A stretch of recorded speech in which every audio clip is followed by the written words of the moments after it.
نحمده ونصلي على رسوله الكريم اما بعد فاعوذ بالله من الشيطان الرجيم بسم الله الرحمن الرحيم ان هذا القرآن يهدي للتي هي اقوم صدق اللہ العظیم۔ شروع اللہ کے نام سے کہ جو بڑا مہربان نہایت رحم فرمانے والا ہے۔ انشاءاللہ آج 17ویں پارے کے تفسیری نکات کو آپ کے سامنے عرض کروں گا۔ 17ویں پارے میں سورہ الانبیاء مکمل اور سورہ الحج مکمل، ان کی تلاوت پر یہ پارہ جو ہے وہ مشتمل ہے۔ سورہ انبیاء، اس کے پہلے رکوع کے اندر قیامت کا ذکر ہے کہ قیامت آنے والی ہے، حساب قریب ہے، لیکن لوگ ابھی تک غفلت میں پڑے ہوئے ہیں۔ عموماً یہ سمجھا جاتا ہے کہ قیامت اس کی نشانیاں مکمل ہوئی ہیں کہ نہیں، کب آئے گی۔ نبی اکرم صلی اللہ علیہ وسلم نے فرمایا کہ من مات قامت قیامتہ، جو شخص مر جاتا ہے تو اس کی قیامت تو قائم ہو گئی، اب اس نے تو صرف حساب ہی دینا ہے۔ تو ہماری موت تو کسی بھی وقت آ سکتی ہے، حوادثات کے دور میں، ایکسیڈنٹس کے دور میں، بیماریوں کے دور میں جو ہے یہ، لہٰذا ہر انسان کو اپنی فکر کرنی چاہیے۔ الدنیا مزرعۃ الآخرہ، دنیا آخرت کی کھیتی ہے۔ ہر انسان کو اللہ تعالیٰ نے ایک وقت دیا، ایک مقررہ وقت کے لیے دنیا کے اندر جو ہے وہ بھیجا گیا، اور اس کے بعد پھر اعمال کا حساب ہوگا۔ اس کے بعد فرمایا گیا فاسألوا اہل الذکر ان کنتم لا تعلمون، پہلے رکوع کے اندر ہی، کہ اگر کسی بات کا انسان کو پتہ نہ ہو تو کسی جاننے والے سے پوچھ لے۔ تو یہ شریعت کا اصول ہے کہ جو مسئلہ آپ کو نہیں پتہ آپ کسی جاننے والے سے پوچھیں، اس کے اندر شرم نہ کریں، اس لیے کہ جو چیزیں جن کا تعلق ہمارے عمل سے ہے ان کے بارے میں جاننا جو ہے وہ ضروری ہے۔ علم اتنا حاصل کرنا کہ جتنا انسان کی ڈیلی لائف سے، ڈیلی پریکٹس سے اس کا تعلق ہے، ہر مسلمان مرد و عورت پر یہ جو ہے وہ فرض ہے۔ اگلے رکوع کے اندر فرمایا گیا کہ یہ دنیا اللہ تعالیٰ نے کھیل تماشے کے طور پر نہیں بنائی، امتحان کے طور پر جو ہے وہ بنائی ہے۔ پھر اللہ تعالیٰ نے دنیا کا نظام ایسے بنایا ہے کہ ایک ہی رب اس کو چلا سکتا ہے۔ اگر اس کے اندر دو خدا ہوتے، ایک سے زیادہ خدا ہوتے، تو زمین کے اندر فساد پیدا ہو جاتا۔ لو کان فیہما آلہۃ الا اللہ لفسدتا فسبحان اللہ رب العرش عما یصفون۔ تو اللہ رب العالمین کی ذات ہی ہے جو اس پوری کائنات کو چلا رہی ہے، ان تمام چیزوں سے پاک ہے جو لوگ جو ہے اللہ سے جو ہے وہ اللہ کی طرف جن کی نسبت کرتے ہیں، شرک وغیرہ۔ لا یسأل عما یفعل وہم یسألون، وہ بڑی با اختیار ہستی ہے، وہ تو دوسروں سے پوچھ سکتا ہے لیکن کوئی اللہ تعالیٰ سے پوچھ جو ہے وہ نہیں سکتا۔ اس کے بعد اسی رکوع کے اندر فرمایا گیا ہے کہ جتنے بھی رسول ہم نے بھیجے، نبی بھیجے، وہ اس تاکید کے ساتھ کہ اللہ کی توحید کی طرف بلائیں، اور انہوں نے یہی دعوت دی لا الہ الا انا فاعبدون، کہ اللہ کا یہ پیغام لوگوں تک پہنچایا کہ صرف اللہ کی عبادت کرو، اور جو ہے کسی اور کو اللہ کی عبادت کے ساتھ جو ہے وہ شریک نہ کرو۔ وہ رب یعلم ما بین ایدیہم وما خلفہم، جو جانتا ہے جو کچھ ان کے آگے ہے اور جو کچھ ان کے پیچھے ہے۔ اگلے رکوع سے پھر تخلیق کائنات، اس کے اوپر مزید جو ہے وہ دلائل دیے گئے، دن رات کا آنا، سورج اور چاند کا نکلنا، یہ ساری، اور پھر ستاروں کا اپنے اپنے مداروں کے اندر گھومنا، کل فی فلک یسبحون، سب اللہ کی ایک تو تسبیح کر رہے ہیں۔ تسبیح سے مراد یہ بھی ہے کہ جو اللہ نے انہیں ڈیوٹی دی اس کو وہ مکمل کر رہے ہیں، اور یہی ان کی تسبیح ہے۔ آیت نمبر 35 کے اندر فرمایا گیا کل نفس ذائقۃ الموت، کہ جو بھی چیز دنیا کے اندر آئی ہے، زندہ چیز، اس نے بہرحال مرنا ہے۔ Every soul has to taste death, تو یہ چیز کہ دنیا کے اندر چاہے انسان جتنا بھی عرصہ رہے، بالآخر اس کو مرنا ہے۔ ہم سب ایک ڈپارچر لاؤنج میں بیٹھے ہیں، اور جب ہمارا وقت پورا ہوگا ہم نے اس دنیا سے ڈپارٹ کرنا ہے، اور یہ ایک حقیقت ہے۔ تو یہ حقیقت ہمیں اپنی جو ہے وہ نظر رکھنی چاہیے۔ نبی اکرم صلی اللہ علیہ وسلم سے پوچھا گیا لوگوں میں سب سے عقل مند آدمی کون سا ہے، لوگوں میں سب سے سمجھدار آدمی کون سا ہے؟ نبی اکرم صلی اللہ علیہ وسلم نے فرمایا کہ جو سب سے زیادہ موت کی تیاری کرنے والا ہے، موت کو یاد کرنے والا ہے اور موت کی تیاری کرنے والا ہے، وہ سب سے سمجھدار ہے، اس لیے کہ وہ ہمیشہ کی زندگی کو عارضی زندگی پر ترجیح دے رہا ہے۔ اور فرمایا کہ الکیس من دان نفسہ وعمل لما بعد الموت، وہ شخص عقلمند ہے جس نے اپنے اکاؤنٹیبلٹی کی، اپنے آپ کو دیکھتا رہا کہاں میں غلط ہوں، کہاں میں جو مجھے اصلاح کی ضرورت ہے، اور اپنی اصلاح کی، محاسبہ کیا، اور موت کے بعد والی زندگی کے لیے اعمال کی۔ والعاجز من اتبع نفسه هواها وتمنى على اللہ، اور وہ شخص بے وقوف ہے جو اپنی ڈیزائرز کو فالو کر رہا ہے، اپنی خواہشات کو فالو کر رہا ہے، جو دل کے اندر آتا ہے وہ کرتا ہے، اور اس امید پر کہ اللہ اسے معاف کر دیں گے۔ اللہ واقعی غفور الرحیم ہے، لیکن جان بوجھ کر گناہ پر گناہ کرنا کہ اللہ غفور الرحیم ہے، یہ اللہ کی صفت رحمت کے ساتھ جو ہے وہ مذاق ہے۔ اس کے بعد اسی رکوع کے آخری آیت کے اندر فرمایا گیا کہ رسولوں کی تکذیب ہی نہیں کی گئی، ان کے مذاق بھی اڑایا گیا، اور ان کو نامناسب الفاظ بھی جو ہے وہ کہا گئے۔ تو یہ رسول اللہ صلی اللہ علیہ وسلم کو تسلی دی گئی کہ اگر آپ کو چٹلایا جا رہا ہے، آپ کو اوپر سختیاں کی جا رہی ہیں، مشکلات پیدا کی جا رہی ہیں، تو یہ پہلے رسول اسی جو ہے چیز سے جو ہے وہ گزر چکے ہیں، تو آپ کی گویا حوصلہ افزائی اور ہمت افزائی جو ہے وہ کی گئی ہے۔ سورہ الانبیاء کی آیت نمبر 47 کے اندر، 47 نمبر آیت کے اندر میزان عدل کے بارے میں بتایا گیا ہے کہ اللہ تعالیٰ نے دنیا کا نظام جو ہے وہ بنایا، اس کے اندر جو ہے عدل کا میزان رکھا، اور کسی پر کوئی ظلم نہیں ہوتا۔ جو چیز ہمیں بظاہر ظلم نظر آتی ہے اس کے اندر بھی ایک حکمت ہوتی ہے، اور ہم بگر پکچر کو نہیں دیکھ رہے ہوتے، اس وجہ سے ہمیں وہ چیز سمجھ میں نہیں آتی، ورنہ اللہ تعالیٰ نے دنیا کے اندر وَنَزْعُ الْمَوَازِينَ الْقِسْطَ لِيَوْمِ الْقِيَامَةِ فَلَا تُظْلَمُ نَفْسٌ شَيْئًا، آخرت کے اندر بھی اعمال کا جو ہے وہ موازنہ ہوگا، وزن کیا جائے گا، اور پھر کسی پر کوئی ذرا برابر بھی ظلم نہیں ہوگا۔ اس کے بعد فرمایا گیا کہ ھذا ذکر مبارک انزلناہ، کہ یہ بڑا ہی بلیسڈ ذکر ہے، بہت ہی مبارک ذکر ہے جس کو ہم نے جو ہے نازل کیا۔ یہ قرآن مجید یہ اللہ کی طرف سے ایک پیغام ہے، ہمیں چاہیے کہ اس مبارک ذکر کی قدر کریں، اس پر عمل کریں، اور اس کا پیغام دوسروں تک پہنچائیں۔ اگلے رکوع کے اندر ابراہیم علیہ السلام کا تذکرہ ہے، معجزاتی طور پر آگ ان کے لیے گلو گلزار جو ہے وہ بنا دی گئی، آگ کا ان پر اثر نہیں ہوا۔ اور یہ حقیقت ہمیں سمجھنی چاہیے کہ جو بھی دنیا کے اندر چیزوں کی تاثیر ہے، سردی ہے، گرمی ہے، ویدر سسٹم ہے، کوئی انسان کے اندر چلنے والے سسٹم ہیں، یہ سب اللہ نے بنائے ہیں، اور اللہ نے ان کے اندر تاثیر رکھی ہے۔ کسی کے اندر مٹھاس رکھ دی، کسی کے اندر کڑواہٹ رکھ دی، کسی کے اندر کوئی بیماری کا علاج رکھ دیا، تو یہ اللہ کے حکم سے ہے۔ اللہ جب چاہتے ہیں اس تاثیر کو جب ختم کر دیتے ہیں تو وہ چیز جو ہے بے اثر ہو جاتی ہے۔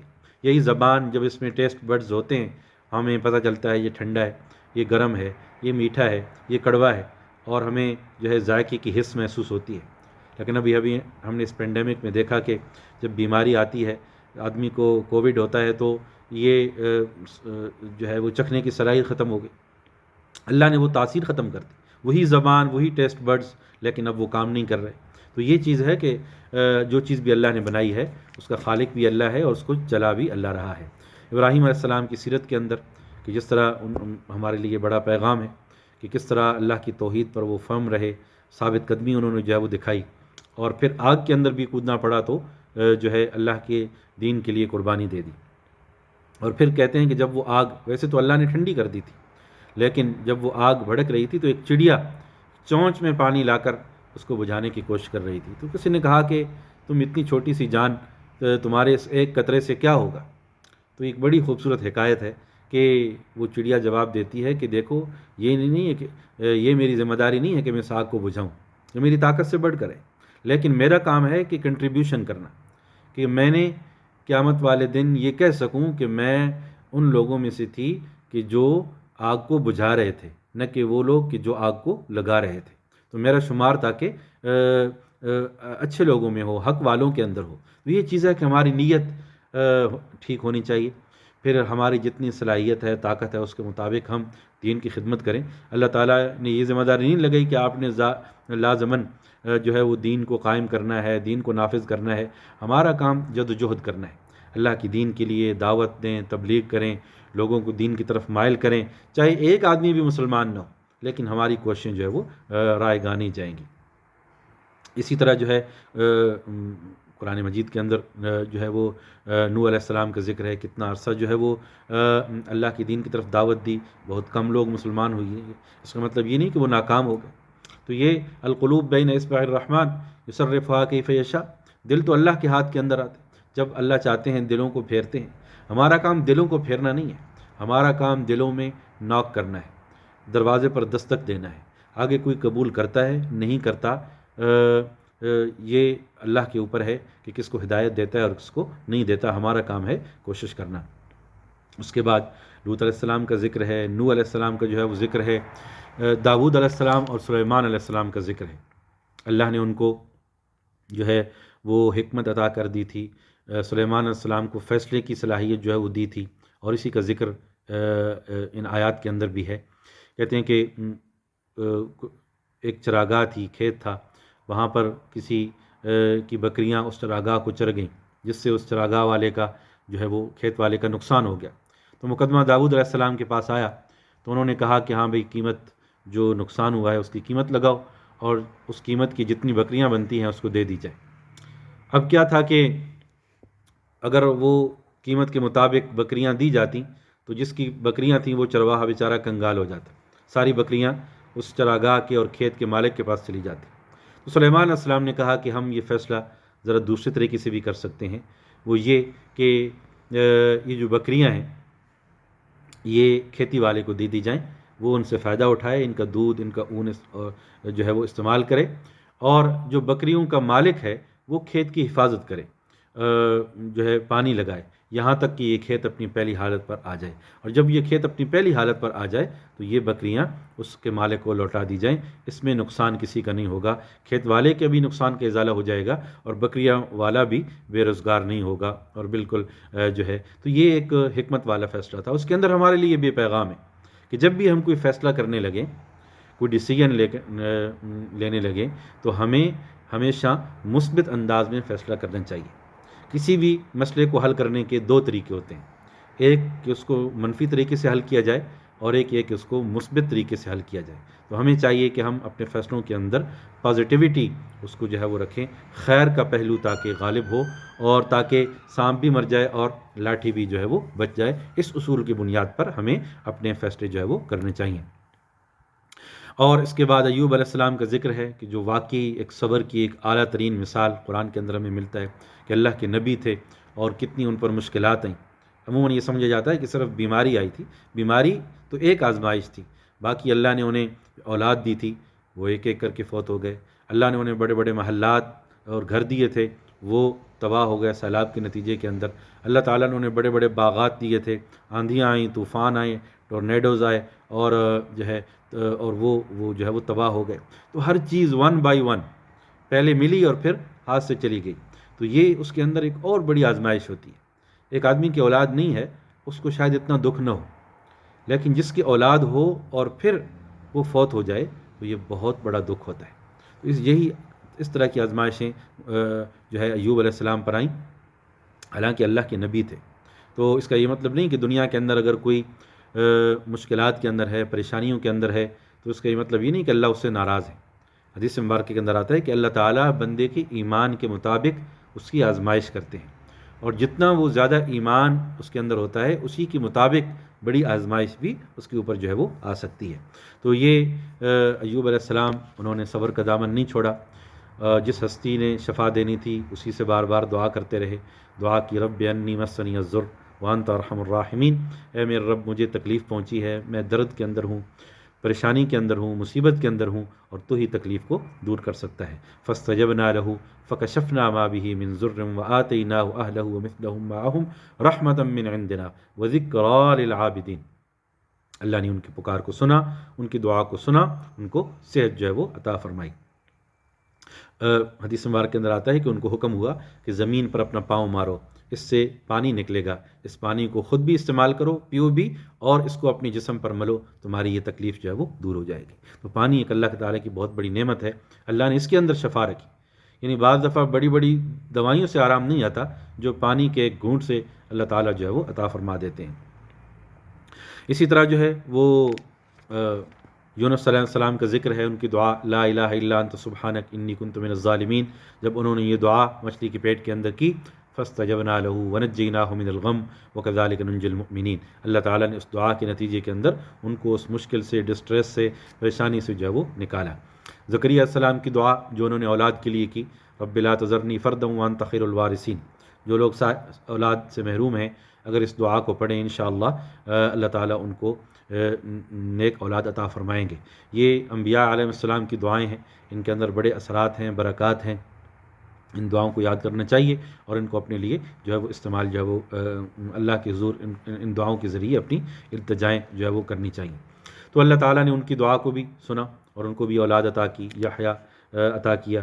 اور اس کے بعد جو ہے مریم علیہ السلام کا ذکر ہے، اور پھر فرمایا گیا کہ ان ھذہ امتکم امۃ واحدہ، کہ یہ ایک سنگل کمیونٹی ہے، یعنی تمام انبیاء علیہ السلام جو اللہ نے بھیجے ہیں، یہ ایک اخوت ان کے اندر پائی جاتی ہے، ایک بردرہڈ پایا جاتا ہے، بھائی چارہ پایا جاتا ہے۔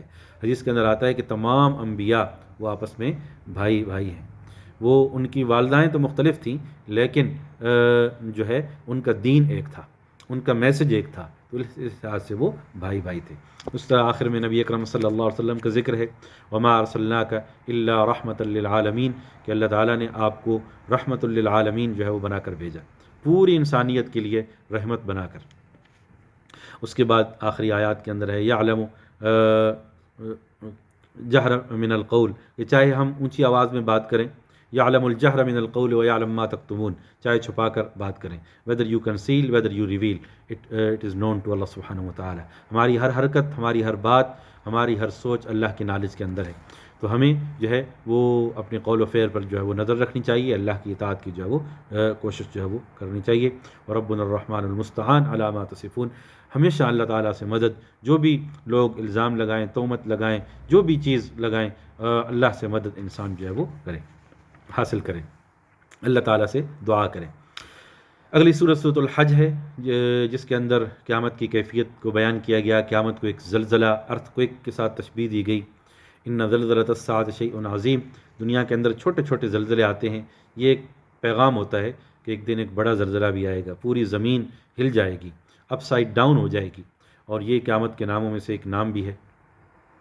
قرآن مجید کے اندر بے شمار قیامت کے نام آئے، جس سے ہمیں اس کے ہر نام سے ایک پہلو جو ہے وہ ملتا ہے۔ آخرت کا، قیامت کا قرآن کے اندر اسی انداز میں یہ سناریوز بیان کیے گئے تاکہ ہم ان سے جو ہے وہ عبرت جو ہے وہ حاصل کریں۔ سکرات قیامت ان کو جو ہے وہ مختلف انداز میں، پیرایوں میں جو ہے وہ بیان کیا گیا۔ انسان کی تخلیق کے مدارج کو، سٹیجز کو جو ہے وہ بتایا گیا، اور وَأَنَّ السَّاعَةَ آتِيَةٌ لَا رَيْبَ فِيهَا، یہ قیامت آ کر رہے گی، اس کے اندر کوئی شک نہیں۔ وَأَنَّ اللَّهَ يَبْعَثُ مَن فِي الْقُبُورِ، اللہ تعالیٰ قبروں میں سے لوگوں کو دوبارہ اٹھائیں گے، ہم سب کو دوبارہ اٹھایا جائے گا اور حساب جو ہے وہ لیا جائے گا۔ یوم الحساب پر ہم سب کا جو ہے وہ ایمان جو ہے وہ ہونا چاہیے۔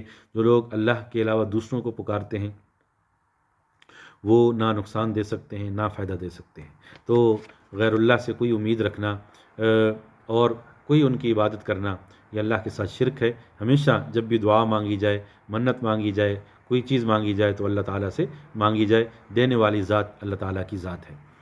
اس کے بعد دوسری رکوع کے اندر ہی سجدے والی آیت ہے، جب بھی قرآن کے اندر سجدے والی آیت ہم پڑھیں تو ہمیں سجدہ کرنا چاہیے۔ حدیث مبارک کے اندر آتا ہے کہ اذا قرأ ابن آدم سجدہ اعتدل الشیطان، جب انسان سجدے والی آیت کو پڑھتا ہے یا سجدہ کرتا ہے تو شیطان بھاگتا ہوا دور چلا جاتا ہے اور کہتا ہے کہ انسان کو سجدے کا حکم ہوا اور یہ سجدہ کر رہا ہے اور اس کے لیے جنت ہے، اور مجھے سجدے کا حکم ہوا اور میں نے انکار کیا اور میرے لیے جہنم ہے۔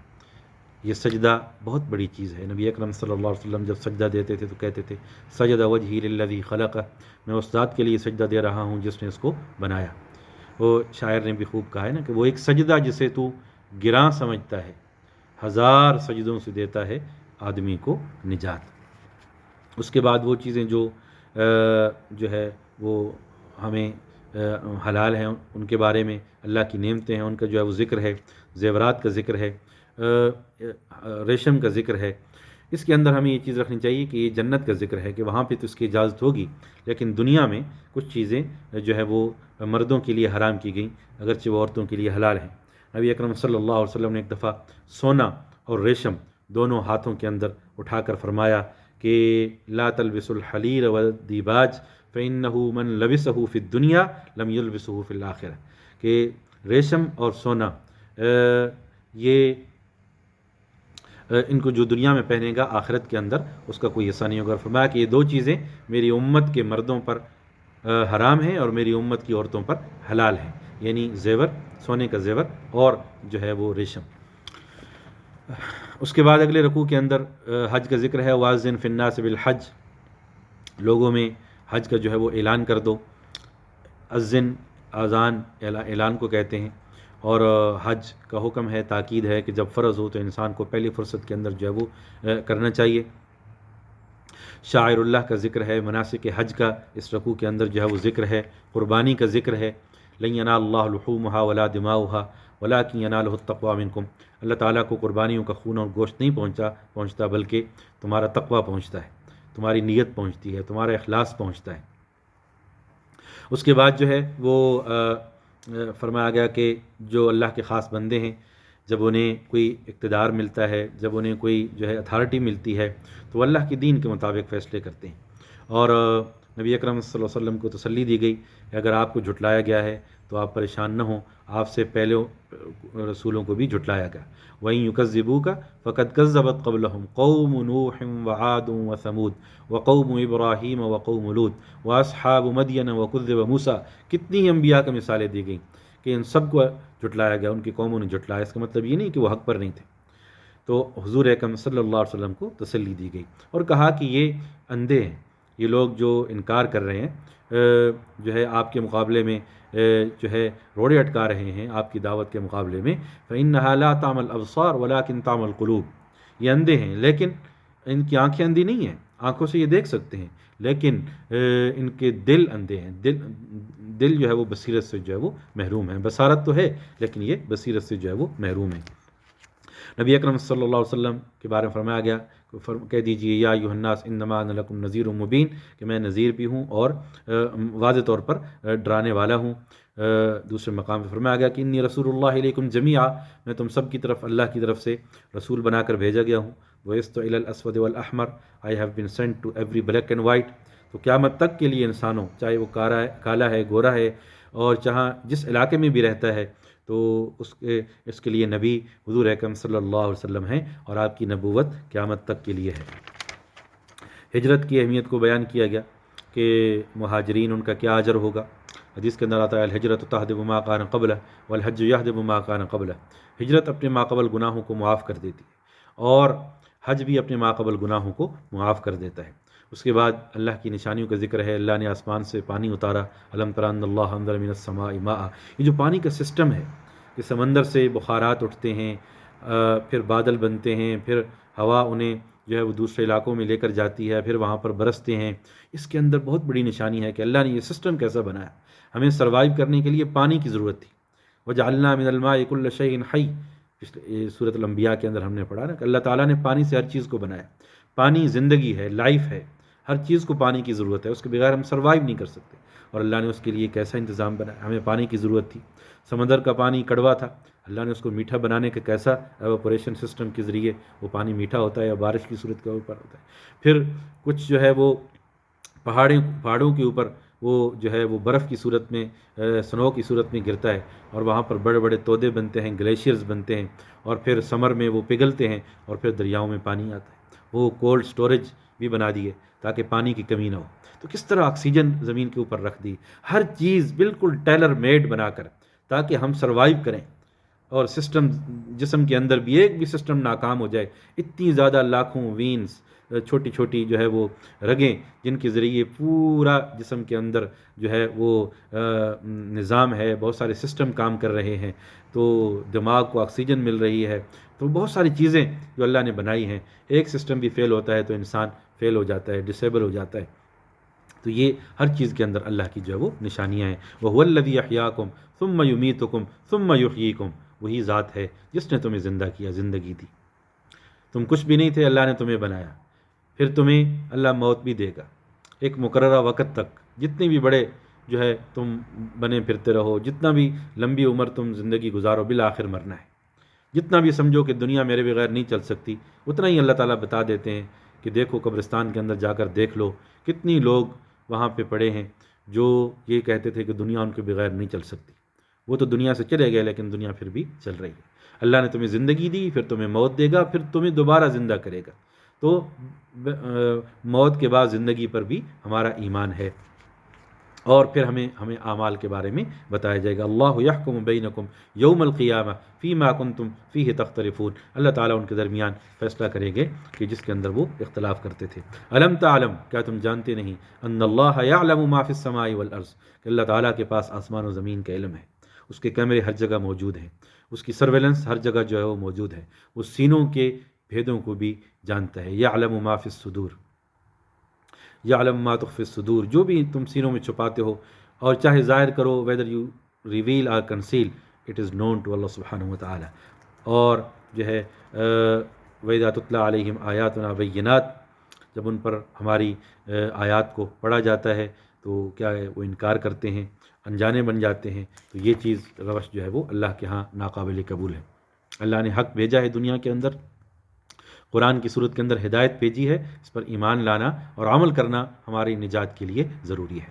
آخری رکوع سورۃ الحج کا بڑا ہی جامع ہے، کمپریہنسو ہے۔ اللہ تعالیٰ نے مثال دی، ضعف الطالب والمطلوب، شرک کا ابطال کیا گیا کہ جو لوگ غیر اللہ کو پکارتے ہیں تو جس کو وہ پکارتے ہیں وہ بھی کمزور، بت کی پرست کر رہے ہیں تو وہ بھی کمزور، مکھی اس کے اوپر بیٹھ جائے، مکھی کو وہ اڑا نہیں سکتا، مکھی کوئی چیز چھین کر لے جائے اس کو وہ کچھ نہیں کہہ سکتا۔ تو یہ دونوں ضعف الطالب والمطلوب، جو مدد مانگ رہا ہے وہ بھی کمزور اور جس سے مدد مانگی جا رہی ہے وہ تو اس سے بھی زیادہ کمزور۔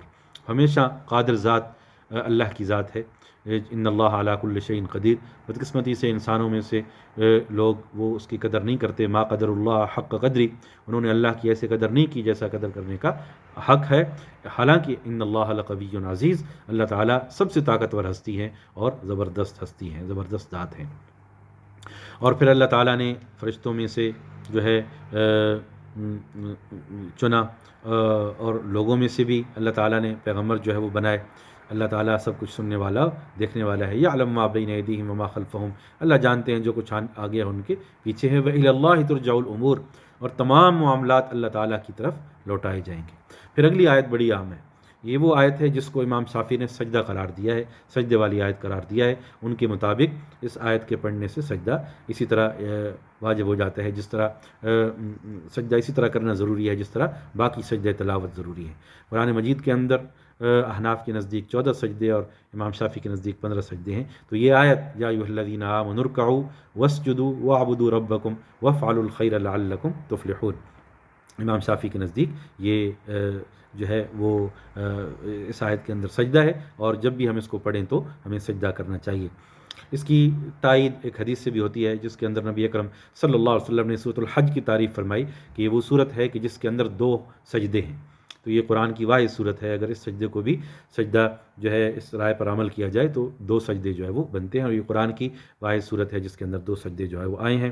اے ایمان والو، رکوع کرو، سجدے کرو، وَاعْبُدُوا رَبَّكُمْ، اپنے رب کی عبادت کرو، وَافْعَلُوا الْخَيْرَ، اچھے کام کرو، لَعَلَّكُمْ تُفْلِحُونَ، تاکہ تم کامیاب ہو جاؤ۔ تو کامیابی کا فارمولہ بتا دیا گیا، رکوع، سجود، نماز، رب کی عبادت اور اچھے اعمال بھی، اچھے کام بھی، کرتوت بھی اچھے ہوں، اعمال بھی اچھے ہوں، تب اللہ تعالیٰ کامیابی جو ہے وہ عطا فرمائیں گے۔ اس کے بعد ایک اہم چیز بیان کی گئی، اللہ کے راستے میں کوشش کرو، جد و جہد کرو، دین، مال، جو ہے جان، اس کے ذریعے جو ہے اپنی صلاحیتیں، اس کے ذریعے جو ہے اللہ کے دین کو پھیلانے کے اندر مدد دینا۔ اور پھر فرمایا کہ هو سماکم المسلمین من قبل وفی ھذا، کہ اللہ نے تمہارا نام مسلمان رکھا ہے، اس سے پہلی امتوں کے اندر بھی اور اس امت کے اندر بھی۔ تو اللہ نے ہمیں ایک آئیڈینٹی دی ہے، ہمارا نام مسلمان ہے، ہمارا نام کوئی جو ہے دیوبندی، بریلوی، اہل حدیث نہیں ہے۔ ٹھیک ہے، یہ مکاتب فکر تو ہو سکتے ہیں، لیکن اصل جو اللہ کے ہاں جو ہے آئیڈینٹی ہے، ہمارا جو تشخص ہے وہ یہ ہے کہ ہم مسلمان ہیں۔ کلمہ پڑھتے ہیں، لا الہ الا اللہ محمد الرسول اللہ، اللہ پر میرا ایمان ہے کہ اللہ تعالیٰ جو ہے خالق و مالک ہیں، جس کی سورہ اخلاص کے اندر تعریف جو ہے وہ کر دی گئی، توحید کو بیان کر دیا گیا۔ اللہ کے رسولوں پر ہمارا ایمان ہے، نبی اکرم صلی اللہ علیہ وسلم اللہ کے آخری رسول ہیں، اس بات پر ہمارا ایمان جو ہے وہ ہونا چاہیے، قرآن پر ایمان ہونا چاہیے۔ اس وقت قابل عمل آسمانی کتاب قرآن مجید ہے. پہلی بھی کتابیں آئیں جو اللہ کی طرف سے نازل ہیں، ہم یہ ایمان رکھتے ہیں کہ وہ آسمانی کتب ہیں، لیکن اس وقت قابل عمل قرآن مجید ہے. قیامت پر ہمارا ایمان ہے، جنت پر ایمان ہے، جہنم پر ایمان ہے، قبر پر عذاب قبر پر ہمارا ایمان ہے، قیامت والے دن دوبارہ اٹھنے پر ہمارا ایمان ہے. تو یہ سارے ایمانیات ہیں، ایمان مجمل، ایمان مفصل اپنے بچوں کو بھی بتانا چاہیے. تو یہ آئیڈینٹی ہے جو اللہ نے ہمیں دیا ہے. وَسَمَّاكُمُ الْمُسْلِمِينَ مِن قَبْلُ وَفِي هَذَا، اللہ نے ہمارا نام مسلمان رکھا ہے، اس سے پہلے بھی اور اس کے بعد بھی. فَأَقِيمُوا الصَّلَاةَ وَآتُوا الزَّكَاةَ وَاعْتَصِمُوا بِاللَّهِ، نماز کو قائم کرو، زکوٰۃ دو اور اللہ کے ساتھ جڑ جاؤ، اللہ کی رسی کو مضبوطی سے جو ہے وہ تھامے رہو. ہوا مولاکم، اگر تم ایسا کرو گے وہ تمہارا مولا ہے، وہ تمہارا مددگار ہے. فنعم المولا ونعم النصیر، تو بہت ہی اچھا مولا اور مددگار ہیلپر ہے، اور کتنا ہی اچھا مددگار ہے. اللہ رب العالمین سے دعا ہے کہ جو کچھ اس 17ویں پارے کے اندر پڑھا گیا، اللہ رب العالمین مجھے بھی اور آپ کو بھی عمل کی توفیق عطا فرمائے. اقول قولی ھذا واستغفر اللہ لی ولکم فاستغفروا انہ هو الغفور الرحیم. والسلام علیکم ورحمۃ اللہ وبرکاتہ.